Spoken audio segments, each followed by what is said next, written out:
Hello बच्चों, how are you. आज सबसे पहले हम लोग स्टार्ट करेंगे फिजिकल वर्ड। फिजिकल वर्ड में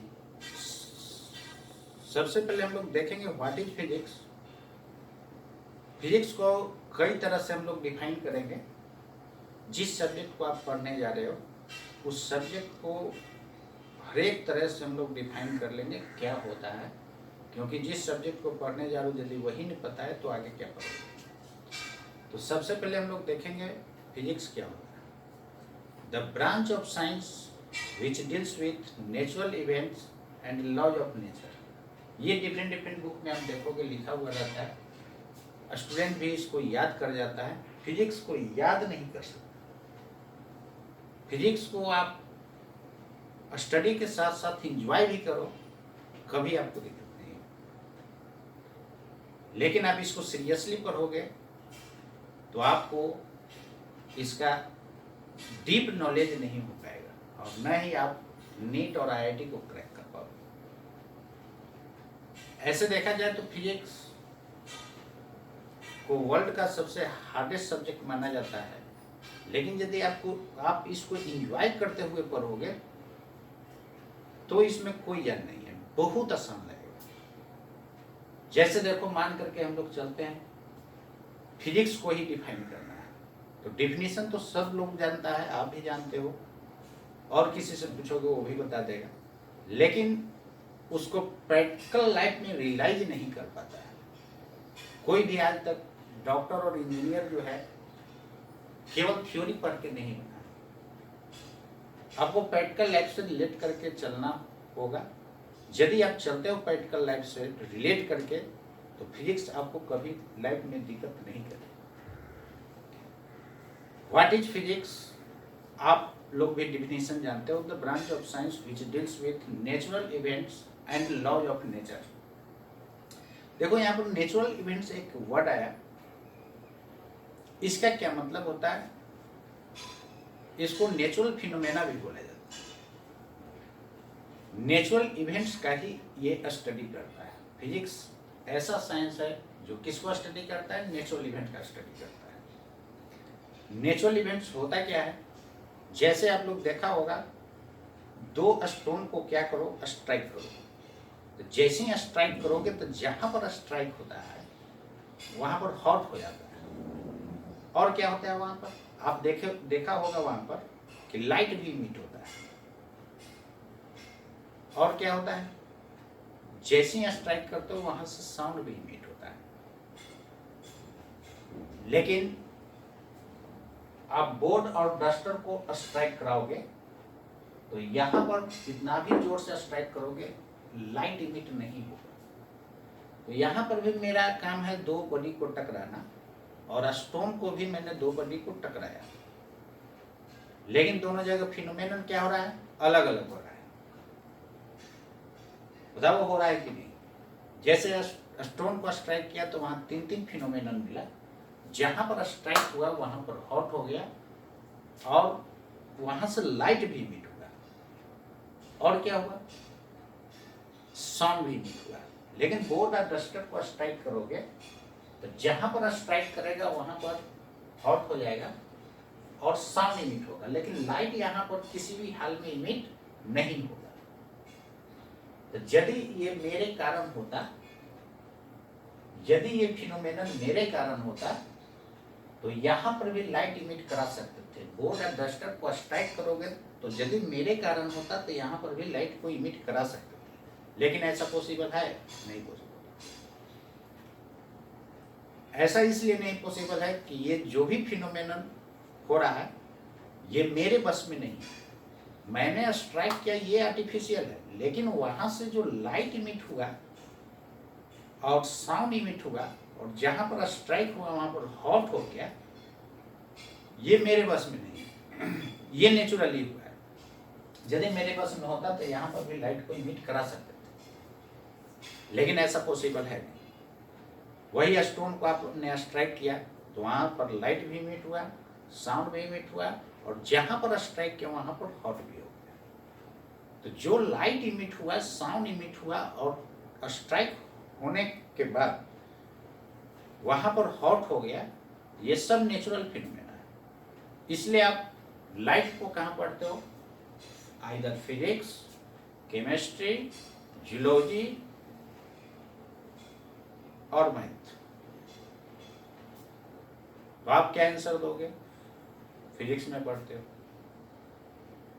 इसलिए इसको फिजिक्स में पढ़ाया जाता है। साउंड इमिट हुआ, ये भी नेचुरल फिनोमेना है, इसको भी आप कहाँ पढ़ते हो? फिजिक्स में पढ़ते हो। जहां पर स्ट्राइक हुआ वहां पर हॉट हो गया, इसलिए हीट भी आप कहाँ पढ़ते हो? फिजिक्स में पढ़ते हो। आप लोग रोड पर ऑब्जर्वेशन ऐसा किया होगा कि एक उधर से अपाची वाला गाड़ी वाला आ रहा है, एक इधर से बुलेट वाला जा रहा है, दोनों टकरा गया। इसको हम लोग फिजिक्स में वर्ड बोलते हैं कोलिजन। आफ्टर कोलिजन कौन किधर जाएगा ये आपको पता है क्या? आपको पता है? ये किसी को पता नहीं। इसका मतलब न मेरे को पता है, न आपको पता है। यदि न्यूटन साहब, आइंस्टीन साहब भी जिंदा होते उनको भी पता नहीं। इसका मतलब ये हम लोग के बस की बात नहीं है। जो आपके बस में नहीं है वो किसके बस में होगा? नेचर के बस में। That is natural element. तो आफ्टर कोलिजन दोनों बॉडी का वेलोसिटी क्या होगा ये हम और आपके बस की बात नहीं है। ये कौन बताएगा? अरे यार ये फिजिक्स बताएगा। फिजिक्स आप 11th में देखोगे, एक चैप्टर है centre of mass, momentum and collision, एक चैप्टर है, वहां पर पढ़ोगे आफ्टर कोलिजन वेलोसिटी बॉडी का क्या होगा, ये डिराइव किया जाता है, एक्सप्रेशन एक आता है। लेकिन बिफोर कोलिजन वहां पर डिमांड नहीं किया जाता है, आफ्टर कोलिजन डिमांड किया जाता है। क्योंकि बिफोर कोलिजन जो है, गाड़ी का ड्राइवर, गाड़ी में स्पीडोमीटर लगा होता है, वो अपने गाड़ी का स्पीड बता सकता है, लेकिन टकराने के बाद कौन किधर जाएगा, कितने स्पीड से जाएगा, ये हम लोग के बस की बात नहीं है, ये नेचर बताता है। इसलिए इसको फिजिक्स में स्टडी किया जाता है। और एग्जाम्पल ले सकते हो, जैसे मान लो कि एक ही रेलवे ट्रैक पर अपोजिट डायरेक्शन 2 ट्रेन्स आ गई, तो दोनों क्या होगा? कोलाइड कर जाएगा। आफ्टर कोलिजन कौन किधर जाएगा ये किसी को पता नहीं। या ये भी एग्जाम्पल ले सकते हो, ट्रक वाला जो है NH पर हाई स्पीड से जा रहा था और एक बाइक वाला से टकरा गया, तो आफ्टर कोलिजन दोनों किधर जाएगा ये हम लोग की बस की बात नहीं है। ये कौन बताएगा? फिजिक्स बताएगा। इसलिए इसको फिजिक्स में डाला गया है। क्लियर है? जैसे मान लो कि ये सरफेस है, यदि ये स्मूथ होता तो क्या उम्मीद करते हो? हम मूव कर पाते क्या? नहीं मूव कर पाते। क्यों नहीं मूव कर पाते? क्योंकि फ्रिक्शन नहीं है। मूव क्यों करते हैं? Due to friction. यदि स्मूथ हो जाए तो फ्रिक्शन नहीं लग पाएगा और हम लोग आगे की तरफ नहीं बढ़ पाएंगे। फ्रिक्शन के कारण हम लोग आगे बढ़ते हैं। तो ये क्या फ्रिक्शन आपने अप्लाई किया? आप अप्लाई किया? नहीं। आप अप्लाई किया? नहीं। ये भी नेचुरल इवेंट्स है। इसलिए इसको भी कहाँ पढ़ते हो आप? फिजिक्स, केमिस्ट्री, बायोलॉजी और मैथ कहाँ पढ़ते हो? फिजिक्स में पढ़ते हो। क्लियर है? और ध्यान दोगे इधर, जैसे स्विच को ऑन करते हो तो फैन रोटेट करना शुरू कर देता है। क्या आप रोटेट कर रहे हो क्या? नहीं। वायर में इलेक्ट्रिक करंट फ्लो होने के कारण ये फैन रोटेट करना शुरू करता है। तो क्या इलेक्ट्रॉन को आप फ्लो करा रहे हो? नहीं। ये भी नेचुरल फिनोमेना है। इसलिए इलेक्ट्रिक करंट को भी आप कहाँ पढ़ते हो? फिजिक्स में पढ़ते हो। क्लियर है? जैसे मान करके चलो कि कोई चेयर पर बैठा हुआ है और जैसे ही एट ए टाइम कोई गया चेयर को हटा दिया, तो क्या उम्मीद करते हो? उस पर जो बैठा हुआ होगा पर्सन वो गिर जाएगा कि नहीं? गिर जाएगा। अब आपसे क्वेश्चन किया जाता है क्यों गिरा, तो क्या बताओगे? Due to gravitational force. ये आपने लगाया क्या? नहीं। ये भी नेचुरल फिनोमेना है। वो चाह करके भी नहीं बच पाएगा, वो गिर जाएगा, यानी उसके बस में नहीं है। इसलिए ग्रेविटेशनल फोर्स भी हम लोग कहाँ पढ़ते हो, फिजिक्स में पढ़ते हो। तो फिजिक्स क्या होता है ये आपको पता चल गया होगा। अब बताओ, एक थियोरेटिकल और प्रैक्टिकल लाइफ से मैंने रिलेट किया, दोनों में आकाश जमीन का फर्क हुआ कि नहीं। केवल थियोरेटिकल अब डेफिनेशन बता देता, the branch of science which deals with natural events and laws of nature, और इसको मैंने एक्सप्लेन करते हुए बताया प्रैक्टिकल लाइफ से रिलेट करके। अब बताओ, जिंदगी में फिजिक्स क्या होता है ये भूलोगे? कभी नहीं भूलोगे। इसी तरह हम पूरे फिजिक्स को नेचर से रिलेट करते हुए, प्रैक्टिकल लाइफ से रिलेट करते हुए यदि पढ़ते हैं तो फिजिक्स लाइफ में कभी दिक्कत नहीं करेगा। ये आप माइंड में सेट कर लो कि ये आपको कभी प्रॉब्लम क्रिएट्स नहीं करेगा यदि इस तरह प्रैक्टिकल लाइफ से रिलेट करके पढ़ते हो तब। लेकिन केवल इसको थियोरेटिकली स्टडी करोगे तो आपको तो दिन में ही फीवर आ जाएगा। यदि आप इसको थियोरेटिकली स्टडी करते हो तब तो ये बहुत टफ लगेगा, और 99% लोग इसको थियोरेटिकली ही पढ़ते हैं, जिसके कारण फिजिक्स उसको बहुत टफ लगता है और लास्ट में बोलता है कि अरे यार ये तो बहुत टफ है, मुझसे नीट नहीं होगा, मुझसे आईआईटी नहीं होगा। ये सब फालतू का बकवास है। देखो किस तरह उसको बताने वाला है और किस तरह पढ़ने वाला है, इस पे डिपेंड करता है। कोई सब्जेक्ट टफ नहीं होता है। क्या इसको जानवर पढ़ेगा या इंसान ही पढ़ेगा? हम लोग पढ़ेंगे। ऐसा तो नहीं कि आकर के इसको जानवर कोई पढ़ेगा। ये डिपेंड करता है पढ़ने का तरीका, कैसे आप पढ़ते हो। तो फिजिक्स को प्रैक्टिकल लाइफ से रिलेट करते हुए पढ़ो, कभी दिक्कत नहीं करेगा। और चलो हम लोग फिजिक्स का अदर डेफिनेशन देखते हैं। डिफरेंट बुक्स देखोगे तो अलग अलग डेफिनेशन, किसी में कुछ लिखा हुआ है, किसी में कुछ लिखा हुआ है, लेकिन सबका मतलब एक ही होता है। ऐसा नहीं कि वो भी ये डेफिनेशन लिख दिया और दूसरा बुक अदर डेफिनेशन लिख दिया तो वो सही है वो गलत है, ऐसा नहीं है। जैसे देखो नेक्स्ट डेफिनेशन आपको बताने जा रहे हैं, the branch of science which deals with physical quantities। अब एक यहां पर नया वर्ड आया है, physical quantities. The branch of science which deals with physical quantity is called physics। Physics से हुआ है फिजिकल क्वांटिटीज, यानी फिजिक्स में जो भी स्टडी आपको करना है फिजिकल क्वांटिटीज के बारे में ही स्टडी करना है। अब यहां पर क्वेश्चन क्रिएट होता है, what are the physical quantities. अब फिजिकल क्वांटिटीज भी अच्छे से समझ लोगे, केवल डिफिनीशन याद करोगे तो कभी फिजिक्स आपको नहीं समझेगा, हमेशा आपको प्रॉब्लम ये क्रिएट करेगा। आप ये बात जानते हो कि बिना एक्सपेरिमेंट का कोई डॉक्टर इंजीनियर नहीं बन सकता है, तो क्यों ना आज से इंजीनियर वाला दिमाग लगाना शुरू कर। जैसे आपको बायोलॉजी में पढ़ाया जाता है, जूलॉजी में पढ़ाया जाता है कि अंदर में किडनी होता है, लीवर होता है, लेकिन यही पोस्टमार्टम होता है तो वहां पर दिखा दिया जाता है दिस इज किडनी। अब बताओ वहां पर ज्यादा समझ में आएगा कि ये थ्योरी में बताया गया है कि अंदर में किडनी लीवर होता है, यहाँ पर ज्यादा समझ, वहां ज्यादा समझ। तो क्यों ना फिजिक्स को अभी से हम लोग प्रैक्टिकल लाइफ से रिलेट करके चलें, ये कभी प्रॉब्लम क्रिएट नहीं करेगी। अब एक नया वर्ड आया physical quantities. What are the physical quantities? इसको बोला जाता है the quantities which can be measured, यानी ऐसा क्वांटिटी जिसको आप मेजर कर सकते हो। अब यहाँ क्वेश्चन क्रिएट होता है, किसको किसको मेजर कर सकते हो। जैसे देखो